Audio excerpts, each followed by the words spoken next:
Well, Dwan picks up the aces. Well, that'll help console him a little bit from that last pot. 7-2. Pass. And he makes it 7,200. Now we had the original raise under the gun from Alan Cunningham. He made it 2,000. Oh my gosh. Oh, wow. Wow. This is an unbelievable spot for Tom Dwan. Now, any other player, Patrik Antonius maybe gets away from the kings, but Tom Dwan with the aces? That's why Tom Dwan gets so much action. He plays so many hands. He mixes it up. When this happens, he gets paid off. Well, this is unreal. Just to recap here, Alan Cunningham under the gun raised it up 19. with pocket threes. Tom Dwan has re-raised it with the aces to 7,200, and Patrik Antonius with pocket kings has made it 19,000. You know, if Tom Dwan plays this tricky, this could get real expensive for Patrik Antonius. Pass. And both players are very deep. Antonius has $371,000 in front of him. Tom Dwan, $250,000 in front of him. Well, that's why we could see a wide variety of ways to play this. We could see a re-raise right here by Tom Dwan just to get the pot pumped up. We could see a flat call. I think that as deep as the stacks are, I prefer a re-raise. Go ahead and put a little more money in the pot. The thing is this, the way that Tom Dwan's table image is, I think it looks great to go ahead and re-raise right here. I think he gets paid off by even queens, maybe jacks, ace-king. I mean, obviously he's got Patrik Antonius dominated, but he's only a 4-1 favorite.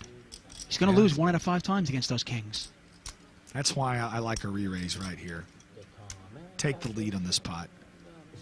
Make it 19, make it 50 something, you know, 55, 60. Make it really tough on Patrik Antonius and help define the hand as well. 47,600. I like it. And he makes it 47,600. You said 50 something, pretty close. Yeah. Back in good old 93, you know when raise, re-raise, re-raise.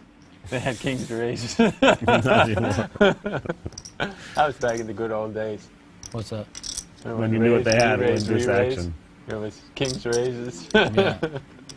Well, that's how it is in these days, except when you're playing with these guys.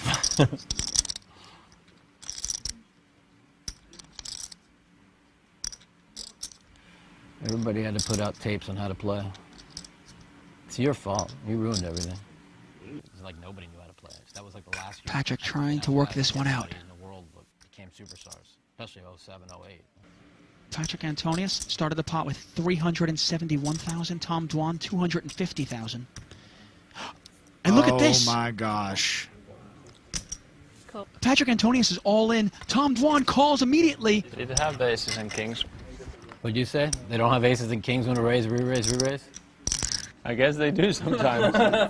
And we have a monster $500,000 chip pot. Unbelievable turn of events here. Aces versus kings. Oh, we've got it's Tom Dwan's dream here and Patrik Antonius' nightmare. We've got a house in the middle of this pot. This isn't a poker hand. This is a house. I mean, look at the size of this pot. Good luck, boys. Patrik Antonius really thought long and hard about flat calling. Now I wish he did. Well, here's the flop. It needs a king. Oh, my I can't gosh. believe it. It's unbelievable. At least the pizza's here. Oh, my. Tom Dwan gets all his chips in. This is a $500,000 pot. Anyone have an ace? Unbelievable. What a turn of events. Dwan needs an ace and only an ace. Well, there's just $500,000 in the pot. That's all. And here's the turn. It's the Queen of Hearts. Oh, Tom Dwan cards. down to 1 card and only 2 outs, or he is going to lose a $500,000 pot. Wow. Unbelievable. He's got to be about to puke right now. I'll take 100 more. I'm about to puke. It's the 4 of spades. Oh, Wow. Wow. Just like that. I mean, what is he feeling right now? You've played poker your whole life. What's he feeling right now? $500,000 in the pot. He got his money in good, and he loses. Patrik Antonius just won himself $250,000. Yeah, he's got to be physically feeling like he's going to be sick. I mean, those situations happen. He got his money in with the best of it. Sometimes like I always say, some days chicken, some days feathers. Right now, that Tom for Dwan sure. is choking on those feathers. I know. I swear this sounds crazy, but when that hand got turned up, I said, "Good luck, boys." I swear I felt the king coming. We'll have a quick word with Tom Dwan. There's not really much one can say other than when your aces get cracked, it's a case of ouch, isn't it? I mean, how philosophical are you about a hand like that? I wish I had won. If that counts as philosophical, that's about as far as I go on the philosophical part. Get a feeling that something like that's going to happen or not? Well, I mean, the cards flipped over, and I know I'm going to lose sometimes and win most of the time, and that time I lost. Whatever happens, it's part of poker. You always need to be ready for it to happen. You gotta just move on and keep playing. Hello and welcome back to the FullTiltPoker.net $1 Million Cash Game. And the tables have been turned, especially for Tom Dwan, who is now down $200,000. Now we're talking about a $700,000 swing. He flopped bottom two pair against Chris Ferguson, an unlucky river against him, and then his aces against Patrik Antonius' kings went up in flames. Antonius, by the way, now up $224,000. Tom Dwan down $200,000. How can he come back from this? Well, if anybody can come back from being down $200,000, it's Tom Dwan. He rebought for an extra $100,000. Tell me pretty lies, look me in the face, tell me that you love me.